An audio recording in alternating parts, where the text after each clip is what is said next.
இந்தியாவில் கல்வியில் வளர்ந்த நாடு நம்முடைய தமிழ்நாடு. போலியாக சொல்லவில்லை. இந்திய அரசு கொடுத்திருக்கின்ற சான்றுபடி 100 கல்வி நிறுவனங்களை எடுத்துக்கொண்டால் 31 கல்வி நிறுவனங்கள் தமிழ்நாட்டில் தான் 31 கல்வி நிறுவனங்கள் இருக்கின்றன. 100 பல்கலைக்கழகத்தை எடுத்துக்கொண்டால் தலை சிறந்த கல்வி நிறுவனங்கள் பல்கலைக்கழகங்கள் 22 தமிழ்நாட்டில் தான் இருக்கின்றது. பொறியியல் கல்வி கல்லூரிகள் என்று எடுத்துக்கொண்டால் இந்தியாவிலே 100 கல்லூரியை எடுத்துக்கொண்டால் 37 கல்லூரி தமிழ்நாட்டில் இருக்கு. எவ்வளவு பெரிய கட்டமைப்பு கல்விக்காக தமிழ்நாட்டில் இருக்கின்றது பாருங்கள். இவ்வளவு அற்புதமான கட்டமைப்பு. பல கல்லூரிகள் தன்னாட்சி பெற்று லயோலா கல்லூரி, சேவியர் கல்லூரி போன்ற கல்லூரிகள் எல்லாம், அதே போல சென்ட் மேரிஸ் போன்ற கல்லூரிகள் எல்லாம் தன்னாட்சி பெற்ற கல்லூரிகள். இப்போது புதிய கல்விக் கொள்கையிலே தன்னாட்சி பெற்ற கல்லூரிகள் என்று எதுவும் இருக்கக்கூடாது. நாங்கள் சொல்லுகின்ற வேதத்தின் அடிப்படையில் தான் கல்வியை கற்றுக் கொடுக்க வேண்டும் என்று சொன்னால் இது நியாயமா? தன்னாட்சி பெற்ற கல்லூரிகளில் படித்து பட்டம் பெற்றவர்கள் உலக அளவில் மிகப்பெரிய மேதைகளாக இருக்கின்றார்கள். இந்த பள்ளியில் படித்த மாணவிதான் பிச்சாண்டி அவர்களுடைய அருமை புதல்வி மிகச்சிறந்த வழக்கறிஞராக வெளிநாடுகளெல்லாம் சென்று பட்டம் பெற்று வந்திருக்கிறார் என்று சொன்னால் அந்த அளவுக்கு கல்வி கட்டமைப்பு இருக்கின்றது. நீட் தேர்வின் கொடுமையே தாங்க முடியாமல் இருக்கின்றோம்.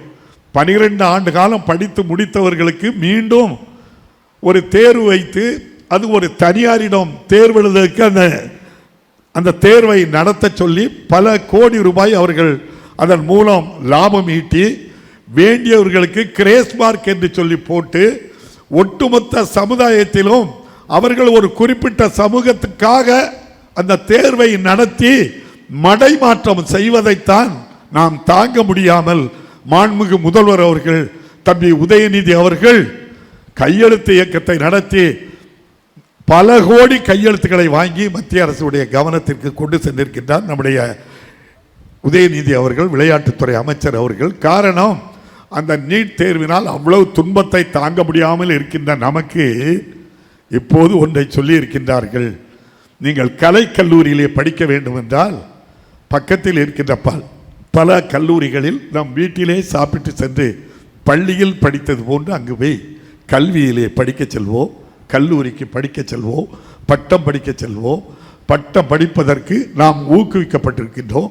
மறைந்த தலைவர் கலைஞர் பெண்கள் படிப்பதற்கு வருவதற்கு சற்று சுணக்கம் காட்டிய போது ஒரு அருமையான திட்டத்தை எளிமையாக கொண்டு வந்தார். கிராமப்புற மாணவிகளுக்கு 8 படி உன் திருமணத்துக்கு 10,000 என்றார். 10 படி உனக்கு நான் 12,000 தருகிறேன் என்றார். 12 படி 25,000 என்றார். பட்டம் படி உனக்கு 50,000 ரூபாய் தருகிறேன் என்று படி படி படி என்று சொன்னதனுடைய விளைவு இந்தியாவில் பெண் படித்த பட்டதாரிகளுடைய எண்ணிக்கை 26% என்றால் தமிழ்நாட்டில் பட்டம் படித்த பெண்கள் படித்துக் கொண்டு இருக்கின்ற பெண்களை கணக்கிட்டால் 60 முதல் 70% பேர் பெண்கள் இன்று பட்டம் படித்துக் கொண்டு இருக்கிறோம் என்று சொன்னால் பள்ளிக்கு படிக்க செல்லக்கூடாது என்று இருந்த நிலையை மாற்றி இந்த அளவுக்கு இந்த கல்வியை உயர்த்தியவர் தான் மறைந்த தலைவர் கலைஞர். ஆகவேதான் பெண் கல்வி இப்போது நம்முடைய மத்திய அரசு கொண்டு வந்திருக்கின்ற நேஷனல் எஜுகேஷன் பாலிசி, அந்த கொள்கையானது 2031க்குள் 50% பேரை பட்டதாரி ஆக்கிவிடும் என்கின்றார். நாம் 2 ஆண்டுகளுக்கு முன்னாலே 51% தமிழகம் ஆண் பெண் இருவரும் பட்டப்படிப்பை பெற்றவர்களாக ஆகிவிட்டோமே. ஆக எந்த கல்வி சிறந்த கல்வி என்று எண்ணி பாருங்கள். தமிழ்நாட்டு கல்வி சிறந்த கல்வி. இந்த கல்வியை மாடலாக எடுத்துக்கொள்ள வேண்டும். அதற்கு பதிலாக இப்போது கல்லூரி படிக்க வேண்டும் என்றால் தேசிய அளவில் நீட் தேர்வு போன்று நாங்கள் தேர்வு வைப்போம். அதில் தேர்ச்சி பெற்று எந்த கல்லூரிக்கு என்று சொல்வோம் அங்கதான் நீங்க போடும்.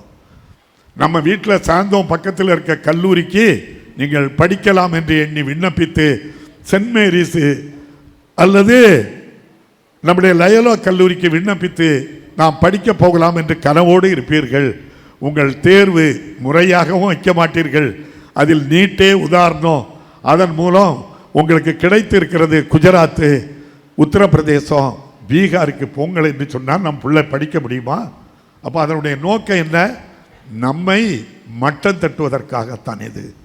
ஆகவேதான் ஒட்டுமொத்தமாக கலைக்கல்லூரி படிக்கின்ற மாணவ மாணவிகள் தற்போது இருக்கின்ற முறை போதும், எங்களுக்கு புதிய கல்விக் கொள்கையில் இருக்கின்ற அந்த தேர்வு முறை தேவையில்லை என்று சொல்கிறோம். இது நியாயமான முடிவை எடுத்திருக்கிறார் என்று நான் நம்புகின்றேன். நீங்கள் தான் முடிவு சொல்ல வேண்டும். இந்த திட்டம், நம்முடைய புதிய கல்விக் கொள்கை ஒட்டுமொத்தமாக நம்முடைய தமிழ் சமுதாயத்தை, தமிழ் கல்வியை குழி தோண்டி புதைப்பதாக தெரிகிறது. பாதகம் செய்பவரை கண்டால் நாம் பயங்கொள்ளலாகாது பாப்பா, மோதி மிதித்து விடு பாப்பா, அவர் முகத்தில் உமிழ்ந்து விடு பாப்பா. அண்மை செய்திகளை உடனுக்குடன் தெரிந்து கொள்ள இணைந்திருங்கள் இயம்நாடு தொலைக்காட்சியுடன்.